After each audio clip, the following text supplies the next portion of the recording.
মনটা একদম জুড়ে যায় সাই ইন্ডিয়ার ভালো লাগতেছে না বাংলাদেশি একটু সুবানি দিয়ে এই যে ভাই পদ্মার রাস্তাটা কোন দিকে একটু কইবার পারবেন ভাই এটা খাইতে যায় মামি আপনি হালায় খালকে একটা ঘুমিয়ে রান্না লাগছো তুমি জানো এটা কেঠায় বাপুরি ওই একটা ছিল সোনার কন্যা রূপ তাহার বেশ একটা ছিল সোনার কন্যা রূপ তাহার বেশ আমি হইলাম মিস্টার বন্যা ভাষাইয়া দিমু দেশ বাবা বাবা সাবাস সাবাস ওরে বাপুরি দেশ পরে ভাষাই ও আগে বলো তুমি এনে রূপ লাগেন নে ওই ফারাক্কার দরজা খোলা ছিল তাই চাল চালিয়ে ঢুকে পড়ছি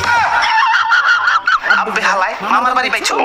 সামান্য টয়লেটে ঢুকতে গেলেই কাশি কুচি আর হেঁচু মিচু সিগন্যাল দেওয়া লাগে যে ভিতরে কেউ আছে নাকি আর তুমি ফারাক্কার